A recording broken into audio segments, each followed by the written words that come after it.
చేరుకుని వచ్చిన మీ అందరికీ యేసుక్రీస్తు పేరిట శుభాలు. దేవుని ప్రేమించిన ప్రేమిళ్ళరా, భారతదేశానికి స్వాతంత్రం వచ్చి స్వాతంత్ర దినోత్సవం 1947లో జరుపుకున్నాం. అలా 2027కి 80 సంవత్సరాలు పూర్తవుతాయి. అయితే జరుపుకున్నటువంటి తేదీని లెక్క వేసుకుంటే ఇప్పటికి 80వ స్వాతంత్ర దినోత్సవ వేడుక చేస్తున్నాం. నిండిది అయితే 79 సంవత్సరాలు. దేవుని యొక్క మహాప్రేమలో అంటే ఇప్పుడు 80-90 ఏళ్ళు ఉన్నవాళ్ళు ఎవరైనా ఉంటే దాని గురించి కొంచెం చెప్పడానికి వీలవుతుంది. అయితే నేను కూడా దాదాపు 70 ఏళ్ళు క్రితం మా తండ్రులు తాతలంతా ఉన్నారు కాబట్టి ఆ స్వాతంత్ర దినోత్సవం ఎలా వచ్చింది ఏంటనే విషయాలు చెప్పారు. ఆ రోజుల్లో ఎక్కువగా వాటికి సంబంధించిన సినిమాలు కూడా వచ్చాయి. ఎందుకంటే ఈ యొక్క సెల్ ఫోన్లు, టెలిఫోన్లు, టేప్ రికార్డర్లు, టీవీలు, మరి ఈ యొక్క ఇంటర్నెట్లు ఇవన్నీ లేవు ఆ రోజుల్లో. కాబట్టి వాటి మీద ఎక్కువగా ఆశపడుతూ స్ఫూర్తి కోసం చూసేవాళ్ళు. అవే పాటలు స్కూళ్ళల్లో కూడా ఈ ఫ్లాగ్ హాయిస్టింగ్ రోజున పెట్టేవాళ్ళు, డ్యాన్సులు వేయించేవాళ్ళు, పిల్లల చేత ప్రోగ్రాములు చేయించేవాళ్ళు. మరి ఇదొక సంతోషకరమైనటువంటి ఆనందకరమైనటువంటి దినము అని భారతదేశంలో ఉన్నటువంటి ప్రజలు, అప్పుడు 65 కోట్ల మంది ప్రజలంతే, ఇప్పుడు దానికి డబల్ అయింది, దాదాపు 130 కోట్ల మంది ఉన్నారు. అయితే ఆనాడు ఇశ్రాయేలీయులకి స్వాతంత్ర్యం కూడా వచ్చింది 400 ఏళ్ల తర్వాత. 400 సంవత్సరాల పాటు వాళ్ళు ఐగుప్తులో బానిసలుగా ఉన్నారు. 430 సంవత్సరాలు అని రాసింది బైబిల్లో. సరే, ఆ తర్వాత వాళ్ళు అరణ్యంలో ఒక 40 ఏళ్ళు తిరిగారు. ఆ సమయంలోనే దేవుడు వాళ్ళకి ధర్మశాస్త్రం ఇచ్చాడు. ఆ తర్వాత దేవుడిచ్చిన వాగ్దాన దేశమైనటువంటి కనాన్లోనికి వెళ్ళారు. ఇక అక్కడి నుంచి వాళ్ళ ప్రయాణం సాగింది. అయితే దాన్ని కొన్నాళ్ళు ఉంచుకోలేకపోయారు, ఆ స్వాతంత్రాన్ని. మళ్ళీ అక్కడి నుంచి వెళ్ళిపోవడం జరిగింది. మళ్ళా వచ్చారు. మళ్ళా అక్కడి నుంచి బబులోను రాజు దాన్ని స్వాధీనం చేసుకోవడం జరిగింది. మళ్ళా 70 సంవత్సరాల తర్వాత వచ్చారు. ఆ తర్వాత మళ్ళా దరిదాపుగా 2000 సంవత్సరాలకు పైగా మరి ఇతర రాజులు, అలాగే రోమీయులు, గ్రీకులు, మరి అలాగే ముస్లింలు, వీళ్ళంతా కూడా దాన్ని ఆక్రమించుకున్నారు. అయితే 1948లో స్వాతంత్రం వచ్చింది కానీ వాళ్ళకి, అయితే వాళ్ళకి వచ్చినటువంటి స్వాతంత్రంలో వాళ్ళు కట్టుకున్నటువంటి మందిరం అయితే వాళ్ళకి లేదు. అప్పటికే దాన్ని ఎవరు ఆక్రమించుకొని ఉన్నారు? ముస్లింలు ఆక్రమించుకొని ఉన్నారు. అంటే దేవుడి మందిరం ఆ రోజు నుంచి ఈ రోజు వరకు కూడా రోమా ప్రభుత్వం వారు 70వ సంవత్సరంలో దాన్ని కాల్చివేశారు. ఎందుకంటే యూదులు రోమీయుల మీద తిరుగుబాటు చేసినందుకు కాల్చేశారు. సరే, అప్పటి నుంచి లేదు వారు. అంటే యేసు ప్రభు వారు పుట్టింది కూడా బానిస దేశంగా ఉన్నప్పుడే, అంటే రోమీయులు పరిపాలన చేస్తున్నప్పుడే ఆ యొక్క ప్రభువారు కూడా పుట్టారు. ఆ శిక్ష వేసింది కూడా పొంతి పిలాతు, అంటే వాళ్ళ గవర్నర్, రోమా గవర్నర్ వేసాడు. పిల్లరా, స్వాతంత్రం అనేది చాలామంది కోరుకుంటారు. స్వేచ్ఛ, స్వాతంత్రం అంటే స్వేచ్ఛ. అలాగే మనము ఆ యొక్క స్వేచ్ఛని దేనికి వాడుతా ఉన్నాం? చూడండి, ఒక కొడుకు లేదా ఒక కూతురు లేదా ఒక ఫ్యామిలీ ఏమని కోరుకుంటున్నారు? మాకు స్వేచ్ఛ కావాలి, అమ్మా నాన్నతో మేము ఉండం, అత్తమామలతో మేము ఉండం, అన్నదమ్ములకు కలిసి ఉండం, అక్క చెల్లెళ్ళని కలిసి ఉండం, ఉమ్మడి కుటుంబం మాకొద్దు, మాకేం కావాలంటే ప్రైవసీ కావాలి, స్వేచ్ఛ కావాలి. ఏం చేస్తావు స్వేచ్ఛ వస్తే? ఆలోచించి, అంటే చెడ్డతనము పెరుగుతుంది. నలుగురు ఉన్నప్పుడు చెడుతనం చేయటంకి ఇష్టం ఉండదు, లేదా కష్టం అవుతుంది, కుదరదు. ఎందుకంటే ఆ ఉమ్మడి కుటుంబంలో అక్కో, అన్నో, చెల్లో, తమ్ముడో, అమ్మో, నాన్నో, బాబాయో ఎవరో ఒకళ్ళు చూస్తూ ఉంటారు, మనుషులను గమనిస్తూ ఉంటారు. అయితే ఇప్పుడు భార్యాభర్తలు మాత్రం కుటుంబంలో ఉన్నారనుకోండి, ఇక భర్తకి భార్యకి తప్ప ఇంకెవరికి తెలియదు. వాళ్ళు ఇష్టం వచ్చినటువంటి స్వేచ్ఛ, ఏమైనా కొనుక్కుంటారు, ఏమైనా తింటారు, ఎలాగైనా తిరుగుతారు. అది స్వేచ్ఛ కాదు. స్వేచ్ఛ, స్వాతంత్ర్యం అంటే ఏంటంటే ఒక నిబద్ధతతో నడుచుకోవడం. నిబద్ధత లేకుండా నడుచుకునేటువంటి కుటుంబాలు ఇప్పుడు అన్ని కుటుంబాలు అలాగే కనబడతాయి.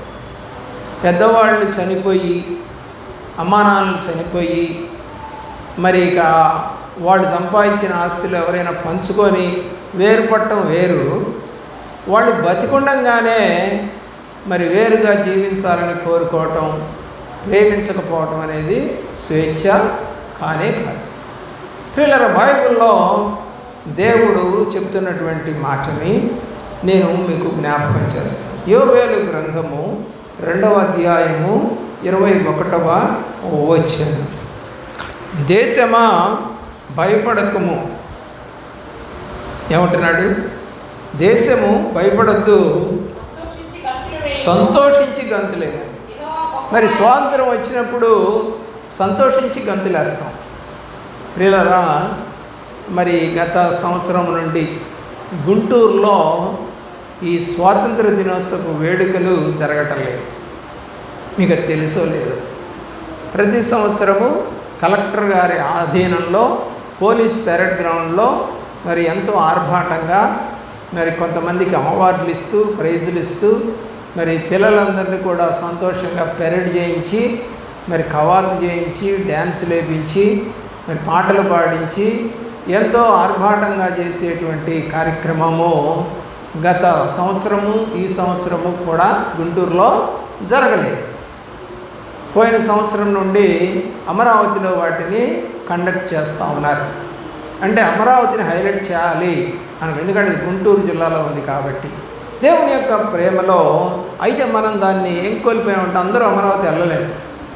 గుంటూరు పట్టణంలో అనేకమైనటువంటి స్కూళ్ళు, మరి ఇన్స్టిట్యూషన్స్, మరి సైంటిస్టులు, కాలేజీలు ఎన్నో ఉన్నాయి.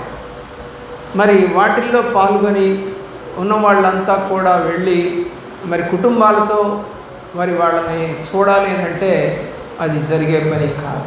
కానీ దేశమా భయపడక సంతోషించి గంతులు వేయించు. అయితే స్వాతంత్ర్యం ఎక్కడుందో, ఎలా ఉంటుందో పౌలు భక్తుడికి 1 కొరింథీ పత్రిక 7వ అధ్యాయం 22వ వచనం. 1 కొరింథీ పత్రిక 7వ అధ్యాయము 22వ వచనం. ప్రభువు వలన స్వాతంత్ర్యం పొందినవాడు, కాబట్టి ఈ బైబిల్ ప్రకారము స్వతంత్రుడు అంటే ప్రభువు వలన స్వాతంత్ర్యం పొందాలి. ప్రభువు వలన స్వాతంత్ర్యం అంటే ఏంటంటే ఇక్కడ పాపములో నుండి బయటికి రావటం. ఇప్పుడు ఐగుప్తు బానిసత్వంలో నుంచి బయటకు వచ్చాం. అలాగే మనం బ్రిటిష్ వాళ్ళ యొక్క 200 సంవత్సరాల పరిపాలన చేసి మనల్ని బానిసలుగా వాడుకొని తర్వాత మనం స్వాతంత్ర్యాన్ని తెచ్చుకున్నాం. కాబట్టి ఇప్పుడు ఎవరి కాడి కింద లేకుండా మనమే స్వతంత్రంగా చేసుకోగలుగుతున్నాం.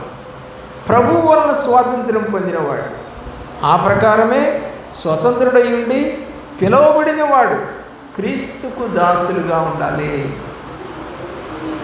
మనల్ని పాపం నుంచి విడుదల చేసిన ఆయనకి మనము దాసులం కావాలి. కానీ అలాగా అవ్వటము లేదు. గలతీ పత్రిక 5వ అధ్యాయము 1వ వచనం. గలతీ పత్రిక 5వ అధ్యాయము 1వ వచనం. ఏ స్వాతంత్ర్యము?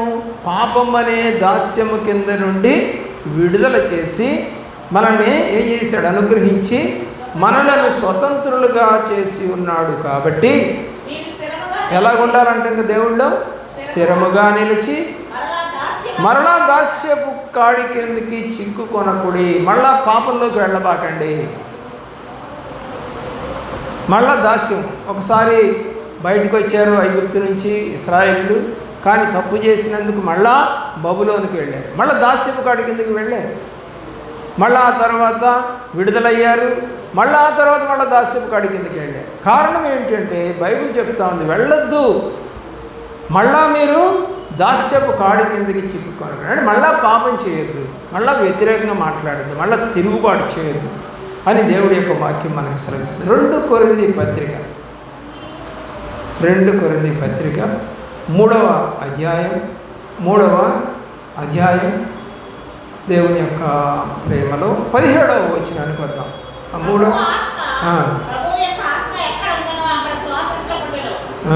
ప్రభు యొక్క ఆత్మ ఎక్కడుంటే అక్కడ మనకి స్వాతంత్రం ఉంటుంది. అంటే ఒక తప్పుడు మాట మాట్లాడకుండా, లేదా ఒక చెడు మాట మాట్లాడకుండా, ఒక అబద్ధం మాట్లాడకుండా ఉండాలంటే ఎవరి ఆత్మ ఉండాలి? నీలో దేవుని ఆత్మ ఉండాలి. కానీ భర్త ఉన్నా, భార్య ఉన్నా, అక్క, అమ్మ, చెల్లి, తమ్ముడు, అధికారులు, పోలీసులు ఎవరున్నా సరే అబద్ధం ఆడామనుకోండి, ఎవరి ఆత్మ అన్నట్టు? దురాత్మ అన్నట్టు. అంతే కదండి. దురాత్మ ఏం చేస్తాడంటే ఆడు, ఎవడుంటే నీకేంటి, ఆడు. జడ్జి దగ్గర కూడా పోయి ఏమంటాడు? అబద్ధమే ఆడతాడు. పోలీసు దెబ్బలు తింటాడు, జైలు పాలవుతాడు, శిక్ష పడుతుంది. అయినా సరే అబద్ధమే అంటాడు. నాకు తెలియదు, నేను అనలేదు అంటాడు. చేసింది వాడే అయినా వాడు అన్ని మాటలు అదే మాటలు మాట్లాడుతూ ఉంటాడు. అయితే ఇక్కడ వాక్యం సెలవిస్తూ ఉంది, ప్రభు యొక్క ఆత్మ గనక నీలో ఉంటే అక్కడ నిజమైన స్వాతంత్రం, ధైర్యంగా మాట్లాడుతుంది. ప్రియులరా, అలాంటి ధైర్యము యోసేపుకుంది. పరాయి దేశంలో బానిసగా ఉంటున్నా కూడా ధైర్యముగా మాట్లాడాడు. పిల్లలు ఆలోచించి, మోషే కూడా ధైర్యంగా మాట్లాడాడు. అహరోను మాట్లాడాడు, యెహోషువ మాట్లాడాడు, యాకోబు మాట్లాడాడు, ఇస్సాకు మాట్లాడాడు, పౌలు మాట్లాడాడు, శిష్యులు మాట్లాడారు. వీళ్ళందరూ కూడా ప్రభు యొక్క ఆత్మతో నింపబడిన వారు. నిజమైన స్వాతంత్రం అక్కడే ఉంది.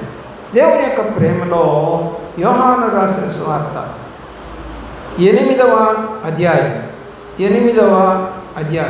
31వ వచనం.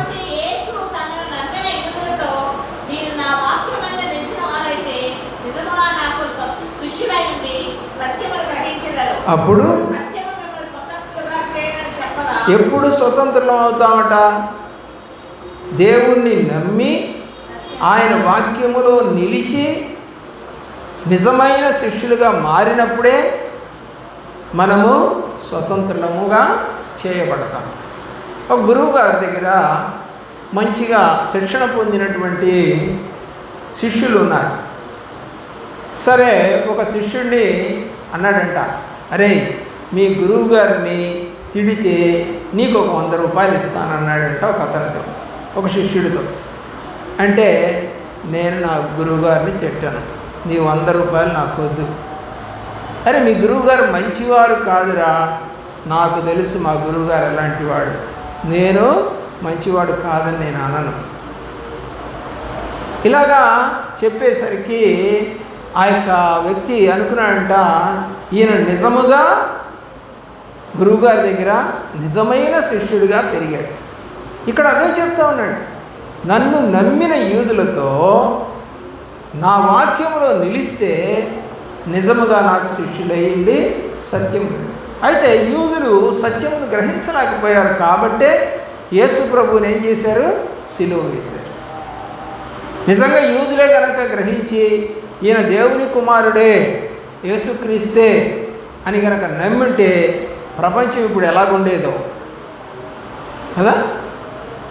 కాబట్టి వాడు నమ్మలేదు, ఇప్పటికీ కూడా ఆయన్ని నమ్మటం లేదు దేవుని యొక్క ప్రేమలో. అందుకని వాళ్ళకి ఏం రాలేదండి? నిజమైన స్వాతంత్ర్యము రాలేదు. నిర్గమకాండంలో 15వ అధ్యాయంలో 13, 14 వచనాల్లో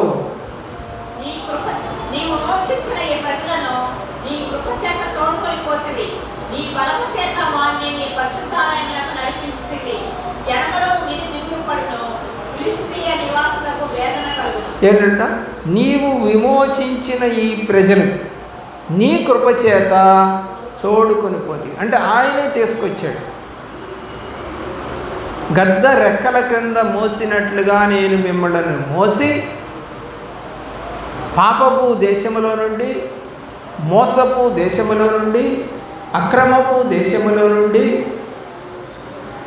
మిమ్మల్ని బయటికి తీసుకొచ్చా నేను అని ప్రభువారు మాట్లాడుతున్నారు. కృప, అలా తీసుకురావడం అనేది కృప.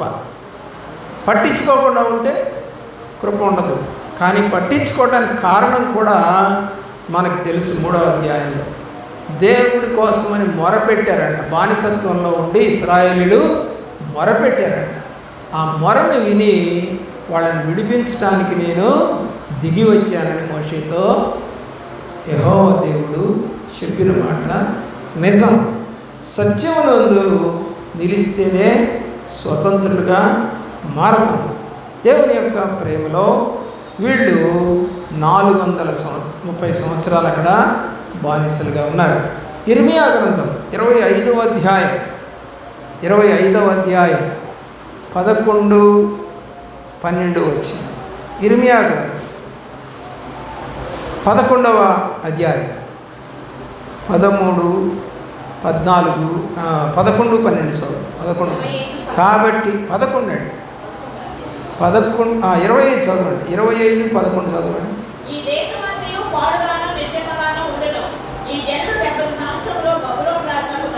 ఇందాక మనం చదువుకున్నాం, మళ్ళా మీరు దాస్యపు కాడి కిందకి వెళ్ళకుడి అన్నాడు.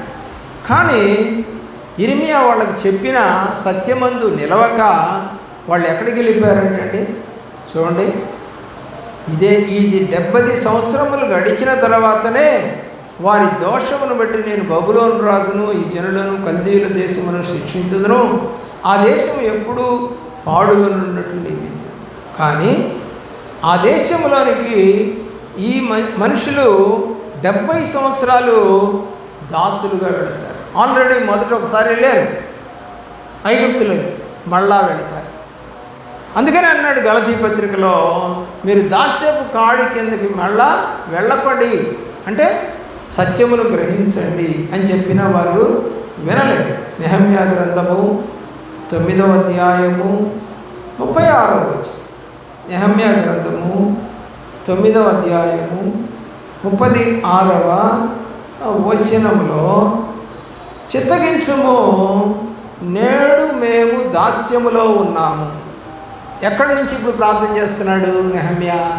ఆల్రెడీ బబులోను రోజుకి దాస్యానికి వెళ్ళిపోయాడు. చదవండి.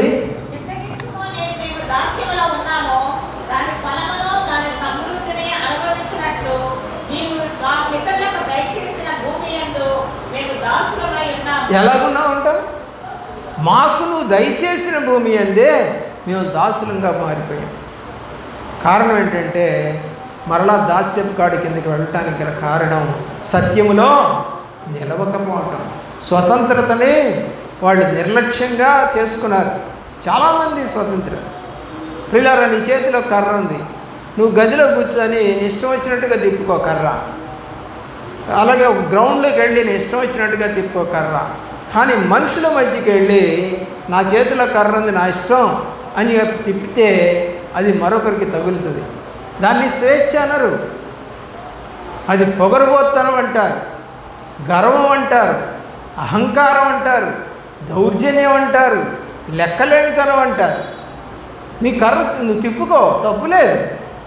అయితే మనుషులు లేని ప్రాంతంలో నువ్వు తిప్పుకో, మనుషులు ఉన్న ప్రాంతంలో తిప్పితే తగులుతుంది. దాన్ని మంచిది కాదు, మంచిది కాదు. కాబట్టి దాస్యములో ఉన్నాము, దాని ఫలమును దాని సమృద్ధిని అనుభవించినట్లు మేము మా పితరులు దయచేసిన భూమికి మళ్ళా మమ్మల్ని పంపయ్యా, మళ్ళా మేము యెరూషలేములోకి వెళ్ళాలి అని అడుగుతూ ఉన్నట్టుగా బైబిల్ మనకి తెలియచేస్తూ ఉంది. దేవుని యొక్క ప్రేమలో రోమా పత్రికలో మనం కనుక చూసినట్లయితే 6వ అధ్యాయము 14వ వచనం, 6వ అధ్యాయము 13 కూడా 13, 14 మరియు మీ ఆత్మలను దుర్నీతి సాధనలుగా పాపులకు అప్పగింపబడి అయితే మృతుల్లో నుండి సజీవులమై అనుకొని మిమ్మల్ని మీరే దేవునికి అప్పగించుకొనుడి. మీ ఆత్మలను నీతి సాధనలుగా దేవునికి ఇలా చేయలేకపోయారు ఇశ్రాయేలీయులు. భారతదేశంలో కూడా ఇచ్చిన స్వాతంత్రాన్ని ఎంతో పాడు చేస్తూ ఉన్నారు. దొంగసారా, గుట్కాలు తయారు చేయటం, నకిలీ వస్తువులు తయారు చేయటం, అమ్మాయిల్ని మరి దొంగతనం చేసి ఇతర దేశాలకి వాళ్ళని సప్లై చేయటం, చిన్నపిల్లల్ని కూడా మరి వాళ్ళని పాడు చేయటం, మరి ఇలాంటివన్నీ జరుగుతూ ఉన్నాయి. స్వాతంత్రం ఉంది, కానీ ఆ స్వాతంత్ర్యమో నీచమైన పనులకు చేయకూడదు. ఏమంటున్నాడు? మీ అవయవములను నీతి సాధనములుగా దేవునికి అప్పగించాలి. స్వాతంత్రం ఉంది నీకు, కాదంట్లా. అయితే ఇంట్లో బాగా బలంగా ఉందని నీ కొడుకు బీరవాళ్ళని, అద్దాలని, గిన్నెల్ని పడగొడితే లేదా వాటిని పాడు చేస్తే బాగుంటుందా? బలం ఎక్కడ చూపించాలి? ప్రియులను ఆలోచించి. కాబట్టి మగవాళ్ళం కదా, మాకు బలం ఉంది, ఒక స్త్రీ ఏం చేస్తుందని ఆ స్త్రీని పట్టుకొని పాడు చేయటం కానీ లేకపోతే ఆ పిల్లని అమ్మేయటం కానీ చేస్తూ ఉన్నటువంటి దేశము స్వాతంత్రంలో ఉన్నదా? స్వతంత్రులుగా ఉన్నామా? భయపడుతూ ఉన్నామా? భయపడుతూనే ఉన్నాం. ప్రియులారా, ఆలోచన చేయవలసిందిగా స్వాతంత్రం అంటే భయం ఉండదండి, హ్యాపీగా జరగవచ్చు. గాంధీ గారు ఎప్పుడో 70 ఏళ్ల క్రితమే ఒక మాట అన్నాడు. ఏంటో తెలుసా? స్త్రీ ఎప్పుడైతే అర్ధరాత్రి టైంలో ఒంటరిగా బయట తిరగగలుగుతుందో అప్పుడే భారతదేశానికి స్వాతంత్రం వచ్చినట్లు అన్నాడు. తిరగగలదా? తిరిగి చూద్దాం. అయితే దానికి కొంతమంది ఏమన్నారంటే, అసలు ఆడపిల్ల అర్ధరాత్రి పూట బయటికి ఎందుకు వెళ్ళాలి? అర్ధరాత్రి పూట ఎందుకు వెళ్తుందండి? కూతురుకో, కొడుక్కో, భర్తకో, భార్యకో, బిడ్డకో బాగలేకపోతే ఆ బిడ్డను ఎత్తుకోనో లేదా భర్తను తీసుకోనో ఆసుపత్రికి పరిగెత్తాల్సి వస్తుందండి. ఒక గ్రామం నుంచి ఒక పట్టణానికి వెళ్ళాల్సి వచ్చినప్పుడు అది పగలనా రాత్రైనా చూస్తుందా? డాక్టర్ దగ్గరికి తీసుకెళ్ళాలని తపనతో ఉంటుంది, అందుకు వెళ్తుంది. కానీ అనవసరంగా ఎందుకు తిరుగుద్దండి? ఆలోచన చేయవలసిందిగా కోరుతా ఉన్నాం. గలతీ పత్రిక 4వ అధ్యాయం 8వ వచనం, 4వ అధ్యాయము 8వ వచనం. ఆ కాలమందైతే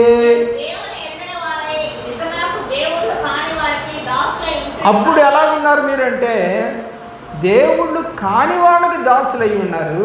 ఇప్పుడు నిజమైన దేవుడికి ఎందుకు దాసులు గారు? ఆలోచించి. భర్త కాని వాడితో వాడి మాటకి విలువిస్తున్నటువంటి ఒక అమ్మాయి పెళ్ళైన తర్వాత భర్తకు ఎందుకు విలువేయదు?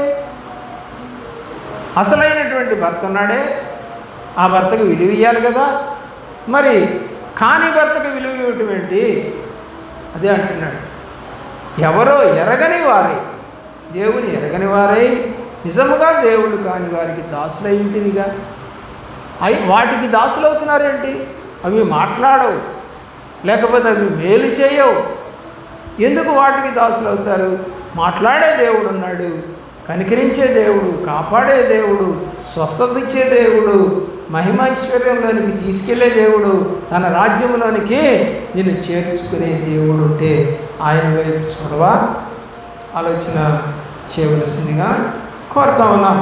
దేవుని యొక్క ప్రేమలో లూకా సువార్త 13వ అధ్యాయం 11, 12 వచ్చిన లూకా సువార్త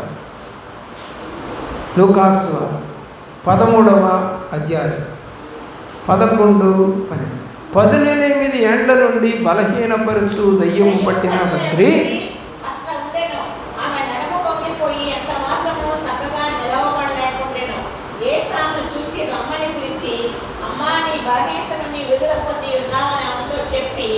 ఏమి వంగిపోయిందండి? నడుము. ఎన్ని సంవత్సరాల నుంచి అండి? 18 సంవత్సరాలు. 18 ఏండ్ల నుండి ఆమె వంగే ఉంది. అంటే ఏం చూడలేకపోయింది చెప్పండి? ఆకాశాన్ని చూడలేదు. నడుము వంగిపోయిన వాళ్ళు ఆకాశం అంటే చూస్తారు, పైకి ఎత్తలేరు కదా తలకాయని. అలాంటి దుస్థితిలో ఉన్నటువంటిది. ఆకాశం ముందు దేవుడు ఉన్నాడు, ఆయనకు మొరపెట్టుకునే అవకాశం లేదు. ఎప్పుడు కూడా ముఖం ఎటువైపు ఉండేది? నేల వైపే ఉంటుంది. అలాంటి వ్యక్తిని ఏం చేశాడంటే దేవుడు విడుదల చేశాడట. హల్లెలూయా. నడుము వంగిపోవటం అంటే పడిపోవటం, లేదా జారిపోవటం, లేదా బలహీనపడటం, ఎన్నో రకాలు చెప్పచ్చు. చాలామందికి నడువులు బాగానే ఉంటాయి, కానీ దేవుడిని మాత్రం తలకాయ ఎత్తి చూడరు. ఆలోచించేయండి. రక్షణ పొందిన వారు లేదా పొందని వారు ఎప్పుడైనా ఆకాశము తట్టు చేతులెత్తి ప్రార్థన చేసావా? ఇంట్లో కావచ్చు, నీ బయట మీకున్నటువంటి స్థలంలో కావచ్చు, రోడ్డు మీద కావచ్చు, డాబా మీద కావచ్చు, ఓపెన్ గ్రౌండ్లో కావచ్చు, సభలకు వెళ్ళినప్పుడు కావచ్చు, ఎప్పుడైనా సరే ఆకాశం తట్టు చేతులెత్తి ప్రార్థన చేశావా? అంటాడు, కొండల వైపు నా కన్నులెత్తి నేను మొరపెట్టుచున్నాను, నా ప్రార్థన ఆలకించమన్నాడు దావీదు. కొండలంటే కింద ఉంటాయా? పైకి ఉంటాయి. అటువైపు చేతులు ఎత్తాడు. చేతులు ఎత్తినప్పుడు తలకాయ ఎత్తడా? పిల్లలు ఆలోచించి, రాజు లాంటి వాడే చేతులెత్తి తల ఎత్తి ప్రార్థన చేస్తూ ఉంటే, రక్షణ పొందిన నీవు ఎప్పుడైనా అలాగే చేసావా? చేయాలని అనిపించిందా? ఎందుకంటే ఆకాశం నా సింహాసనం అంటే ఎవరుంటారు అక్కడ? దేవుడు ఉంటాడు. ఆకాశము నా సింహాసనము, భూమి నా పాదపీఠం అన్నాడు.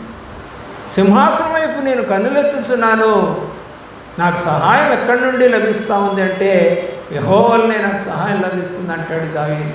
కాబట్టి మనము చేతులెత్తి ప్రార్థన చేసేవారిగా ఉండాలి. ఈమె నడుము వంగిపోయిన స్త్రీకి విడుదల వచ్చింది. ఆమె స్వేచ్ఛగా ఇప్పుడు కన్నులెత్తి ఎవరిని చూస్తూ ఉంది? యేసయ్యని చూస్తూ ఉంది, స్తుతిస్తూ ఉంది. మనం కూడా అలాగా చేయగలగాలి. పేతురు రాసిన 2వ పత్రిక 2వ అధ్యాయం 19వ వచనం. 2వ అధ్యాయము 19వ వచనం. దేవుని యొక్క ప్రేమలో తానే భ్రష్టత్వములకు దాసులయ్యుండి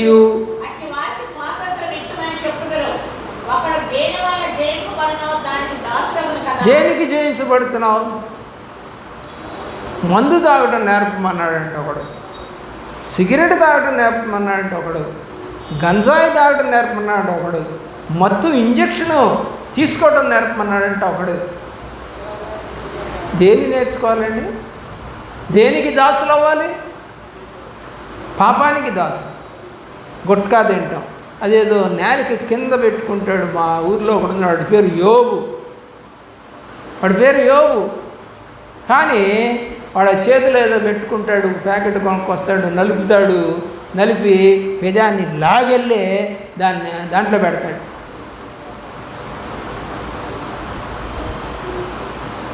దేవుని ప్రేమించి మరి ఏంటో అది నాకు తెలియదు ఇప్పటికీ కూడా. ఏంటి, దేనికి బానిస అవుతున్నావు? సిగరెట్ తాగకపోతే ఉండలేం, కాఫీ తాగకపోతే ఉండలేం, కూల్ డ్రింక్ తాగలేకపోతే ఉండలేం, ఫ్రిడ్జ్లో నీళ్లు తాగలేకపోతే ఉండలేం, లేకపోతే బెడ్ లేకపోతే ఉండలేం, ఫ్యాన్ లేకపోతే ఉండలేం, ఏసీ లేకపోతే ఉండలేం. దేనికి బానిస అయిపోయాం? ఇవన్నీ ఉన్నాయా దేవుడు సృజించినప్పుడు? ఫ్రిడ్జ్లు ఉన్నాయా? వాషింగ్ మిషన్లు ఉన్నాయా? చెప్పండి. కుట్టు మిషన్లు ఉన్నాయా? అన్ని చేతులతోనే కదా చేసింది. అన్నీ చేతులే. మిషన్స్ ఏం లేవు, కరెంటు లేదు, మానవుడే చేసే. అప్పుడున్నటువంటి ఆరోగ్యం ఇప్పుడు ఎందుకు లేదంటే, ఇప్పుడు చెయ్యితోటి రోకలు పెట్టి రోళ్ళల్లో దంచేవాళ్ళు ఎవరున్నారు? రుబ్బేవాళ్ళు ఎవరున్నారు? అందుకని ఏమైపోతా ఉన్నారు, శరీరము బలహీనమైపోతాం. ఇంట్లో మట్టి పని చేసేవాళ్ళు ఎవరున్నారు? లేరు. అందుకని శరీరాలు పెరిగిపోతూ ఉన్నాయి. ఎవరికి బానిస అయిపోయామంటే ఆ వస్తువులకు బానిస అయిపోయాం. అవి లేకపోతే ఇంట్లో టిఫిన్లు లేవు ఈ రోజున కదా. ఇంట్లో టిఫిన్ లేదు. గ్రైండర్ ఉండాలి, లేదా మిక్సర్ ఉండాలి, గ్యాస్ ఉండాలి, ఫ్రిడ్జ్ ఉండాలి, ఓవెన్లు ఉండాలి, ఏసీలు ఉండాలి. ఏమండి, ఇవన్నీ లేకపోతే జీవితమే లేదు. దేనికి బానిసయ్యాం? 35 సంవత్సరాల వరకు కూడా నా జీవితంలో ఇవన్నీ నాకు తెలియవు, లేవు మాకు. మరి ఎలాగ బతికాం? 35 సంవత్సరాలు ఎలా బతికాం? మేము కూడా పని చేసాం ఆ రోజుల్లో. దేవుని యొక్క ప్రేమలో బానిస కాకు. దేన్ని నువ్వు ఎక్కువగా ప్రేమిస్తావో అది నిన్ను బానిస చేస్తుంది. మాకు గుర్తుపెట్టుకోవాల్సిందిగా కోరుతా ఉన్నాం. ఇంకొక మాట చదివి నేను ముగిస్తాను. రోమాపత్రిక 7వ అధ్యాయం 2వ వచనం. 7వ అధ్యాయము 2వ వచనం. భర్త గల స్త్రీ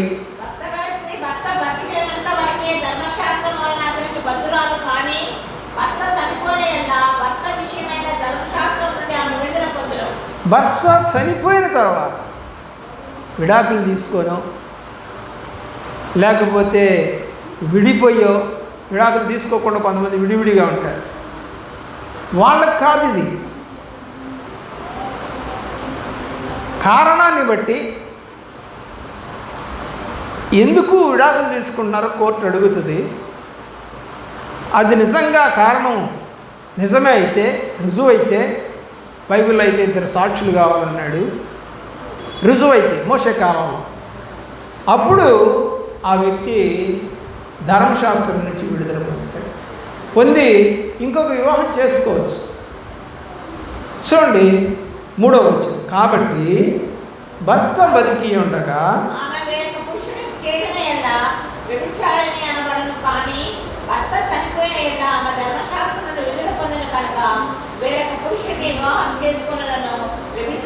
ఏం చేసుకోవాలి?